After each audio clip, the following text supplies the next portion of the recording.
भारत सरकार के द्वारा ई श्रम कार्ड बनाए जा रहे हैं और आपने बहुत सारी वीडियो देखी होंगी और शायद आपने ई श्रम कार्ड बनवा भी लिया होगा। तो बहुत सारे लोगों के दिमाग में बहुत सारी कंफ्यूजन है कि ये ई श्रम कार्ड सरकार के द्वारा क्यों बनाए जा रहे हैं। इसके अलावा क्या ई श्रम कार्ड पे हमें लोन मिल सकता है। बहुत सारे लोगों के दिमाग में ये भी सवाल आ रहे होंगे कि ई श्रम कार्ड पर कितने पैसे सरकार की तरफ से दिए जा रहे हैं। बहुत सारे लोग ये भी सोच रहे होंगे कि बातें चल रही हैं पैसे मिलेंगे पैसे मिलेंगे, पैसे मिल चुके हैं, 1,000 रुपए भी दे दिए लेकिन हमें तो पैसे नहीं मिले। बहुत सारे लोग ये कहेंगे कि यार पैसे आए या ना आए कैसे पता करें। तो ऐसे बहुत सारे सवाल आप लोगों के दिमाग में होंगे ई श्रम कार्ड से रिलेटेड, लेकिन आज की इस वीडियो को देखने के बाद आपके सभी सवालों के जवाब मिल जाएंगे। सबसे पहले मैं आपको बताना चाहूंगा दोस्तों, भारत सरकार ने असंगठित क्षेत्र में काम करने वाले लोगों के डाटा को इकट्ठा करने के लिए एक योजना शुरू की जिसका नाम ई श्रम रखा गया। अब भाई आप समझ रहे होंगे, डाटा को इकट्ठा करने के लिए आप लोगों के लिए, जैसे कि आपको पता है कि आधार कार्ड बनाए थे जब भी सरकार ने डाटा इकट्ठा किया था। इस डाटा को इकट्ठा करने के पीछे का रीजन क्या होता है दोस्तों? सरकार जानना चाहती है कि हमारे एरिया में, हमारे देश में, हमारे इन राज्यों में, हमारे इन डिस्ट्रिक्ट्स में एक डिवीजन वाइज कितने ऐसे लोग हैं जो असंगठित क्षेत्र में काम करते हैं।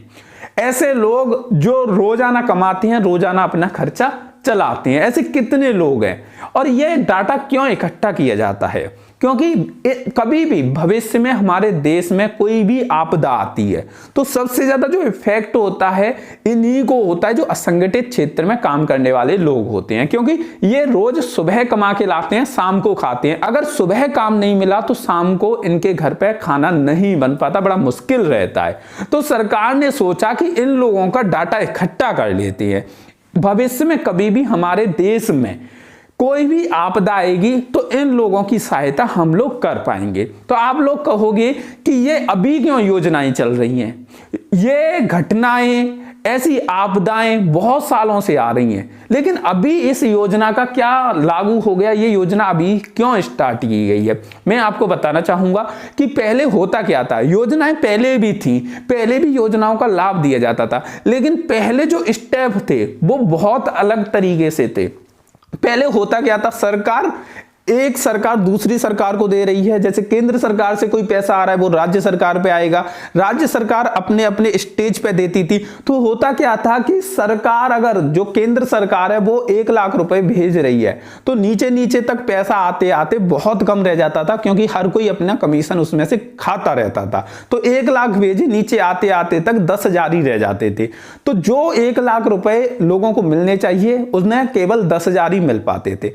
तो इसलिए सरकार ने खुद ही डाटा इकट्ठा किया, आपकी बैंक डिटेल्स इकट्ठी की, आपके आधार कार्ड के बेस पे नाम वगैरह सभी इकट्ठे किए। अब सरकार चाहती है कि हम जितने भी पैसे देना चाहते हैं या जितनी भी सहायता करना चाहते हैं वो डायरेक्ट इनके बैंक अकाउंट में दे के इनकी हेल्प की जाए। तो सीधा जो पैसा आएगा वो आपके खाते में आएगा। तो इसमें क्या होगा, सरकार अगर 10 रुपए भी भेजेगी तो 10 रुपए सीधे आपके खाते में आएंगे, किसी को कमीशन देने की जरूरत नहीं पड़ेगी। अब सरकार का जितना भी पैसा होगा वो सभी पैसा आप लोगों के खाते में आएगा। मैं आपको बताना चाहूंगा, एक बहुत बड़े नेता थे, वो यही बात बोलते थे कि सरकार के पास से जब 1 रुपया भेजा जाता है तो जनता के पास आते आते वो 10 पैसा ही रह जाता है। तो उसी का सॉल्यूशन निकालने के लिए ये योजना शुरू की गई है। अब भाई आपको समझ आ चुका होगा कि इसके पीछे की राजनीति क्या है सरकार की। अब भाई आपको समझाता हूं कि अगर आप ई श्रम कार्ड बनवाते हैं तो किन किन चीजों की रिक्वायरमेंट आपको रहेगी। तो सबसे पहले मैं आपको बताना चाहूंगा कि 16 से 59 साल के बीच के लोग हैं वही ई श्रम कार्ड बनवा सकते हैं। उसके अलावा मैं आपको बताना चाहूंगा, अगर आप असंगठित क्षेत्र में कार्य करने वाले लोग हैं तो ही आप ई श्रम कार्ड बनवा सकते हैं। तो ये 2 कंडीशन होना जरूरी है। तीसरी, अब आते हैं डॉक्यूमेंटेशन की। आपके पास आधार कार्ड होना जरूरी है। आधार कार्ड है तो आपके पास एक बैंक अकाउंट होना भी जरूरी है, जिस बैंक अकाउंट में आपका पैसा आएगा। ये चीजें अगर आपके पास है तो आप ई श्रम कार्ड बनवाने के लिए एलिजिबल हैं, यानी कि बनवा सकते हैं। अब भाई यहीं पे बात आती है कि ऐसे कौन से लोग हैं जो नहीं बनवा सकते ई श्रम कार्ड, और जिन्होंने बनवा लिए हैं इसके बावजूद भी तो उनके ई श्रम कार्ड कैंसिल हो जाएंगे। ऐसे कौन से लोग हैं जिनके ई श्रम कार्ड कैंसिल हो जाएंगे? ऐसे लोग जो संगठित क्षेत्र के लोग हैं और उन्होंने भी ई श्रम कार्ड बनवा लिए हैं, तो उनको किसी भी योजना का लाभ नहीं दिया जाएगा, उनके ई श्रम कार्ड अपने आप कैंसिल कर दिए जाएंगे। इसके अलावा जो लोग टैक्स पेयर है, टैक्स देती हैं, इनकम टैक्स फाइल करती हैं, वो लोग भी ई श्रम कार्ड नहीं बनवा सकते गवर्नमेंट की पॉलिसी के हिसाब से। अगर बनवा लिया है तो कैंसिल हो जाएंगे। इसके अलावा और भी कंडीशन दी हैं, जिनका पीएफ अकाउंट है वो लोग भी नहीं बनवा सकते। तो इस तरह की कुछ कंडीशन दी हैं, इन लोगों के लिए ई श्रम कार्ड नहीं है। अगर इन लोगों ने बनवा लिया है तो इनका ई श्रम कार्ड कैंसिल हो जाएगा। अब भाई बात करते हैं पैसे की।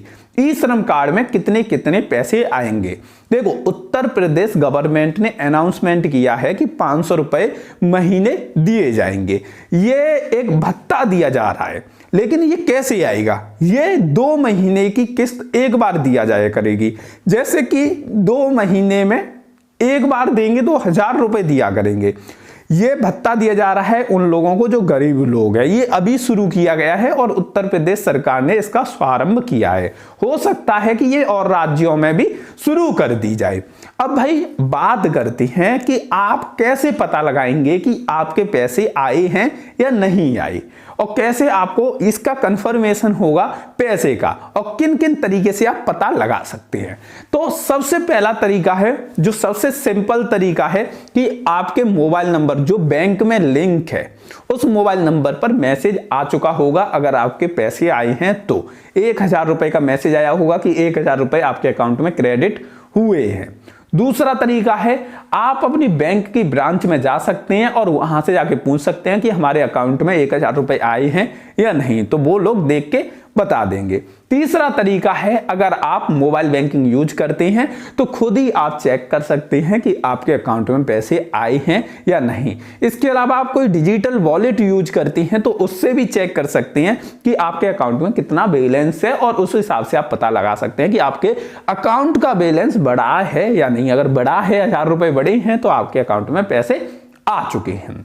बहुत सारी अफवाहें चल रही हैं। अफवाह क्या है कि ई श्रम कार्ड पर लोन मिल जाता है, लेकिन ऐसी कोई अपडेट अभी तक नहीं आई है कि सरकार ई श्रम कार्ड पे कोई लोन दे रही है। लेकिन आपको इसके लाभों के बारे में मैं आपको अवगत करा देता हूं कि क्या क्या लाभ इसके मिल रहे हैं। अभी तक जो सरकार ने बोला है वो है कि आपको ई श्रम कार्ड पर 2 लाख का एक्सीडेंटल इंश्योरेंस मिलेगा। एक्सीडेंटल इंश्योरेंस क्या होता है और 2 लाख रुपए किस कंडीशन में मिलेंगे, उसे समझने की कोशिश करते हैं।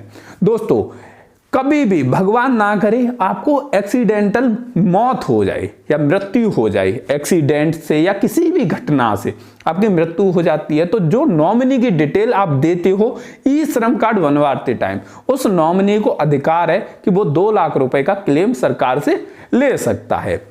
और एक दूसरी कंडीशन मैं आपको बताता हूं, कुछ भी करते हुए किसी भी एक्सीडेंट, किसी भी दुर्घटना में आपके किसी बॉडी पार्ट खराब हो जाता है कोई भी, तो 1 लाख रुपए तक का क्लेम आप ले सकते हैं सरकार से। तो फिलहाल में ये 2 चीजें हैं, लेकिन सरकार ने कहा है कि हम आपका डाटा इकट्ठा कर रहे हैं, भविष्य में आपके लिए पेंशन की सुविधा हो सकती है। इसके अलावा आपको अगर पैसे हमें देने हैं किसी भी तरीके से तो वो देंगे, वो आपके अकाउंट में आएंगे। इसके अलावा किस्त अगर बांधनी होगी तो किस्त भी आपको मिलेगी, वो हमारी तरफ से। इसके अलावा सरकार कभी भी अपने देश में भूखमरी या कोई भी ऐसी आपदा आती है तो उस समय सरकार हेल्प करना चाहेगी तो आपके खाते में डायरेक्ट पैसे डाल दिए जाएंगे। यानी कि ये खाता ऐसा खोला जा रहा है असंगठित क्षेत्र के लोगों के लिए, जिनके लिए भविष्य में कभी भी कोई भी दिक्कत होगी तो उनको सहायता दी जाएगी इस खाते के माध्यम से। सरकार अपने पास डाटाबेस इकट्ठा कर रही है आपका।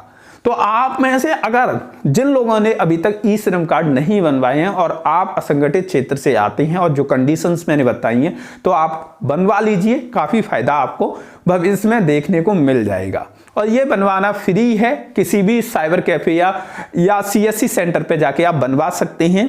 और आप हमसे भी बनवा सकते हैं। हमारे भी नंबर यहाँ पे दिए हुए हैं, आप देख सकते हैं, इन पे आप कॉल कर सकते हैं। हमारे जो नॉर्मल चार्जेस होते हैं वो हम आपसे लेते हैं, बाकी का रजिस्ट्रेशन इसका फ्री रहता है। बाकी की जैसे कोई हम लोग भी जैसे दुकान लेके बैठे हैं, अपना इंटरनेट खर्च कर रहे हैं, एक बंदा भी बिठा के रखे हैं, तो उसका जो खर्चा होता है वो नॉमिनल चार्ज आपसे लिए जाते हैं। तो दोस्तों ये जानकारी आप लोगों को कैसी लगी वो कमेंट करके बताना, और अभी भी कोई डाउट हो तो भी कमेंट करके बताना, मैं सभी के जवाब देने की कोशिश करूंगा। और धन्यवाद आज की ये वीडियो देखने के लिए।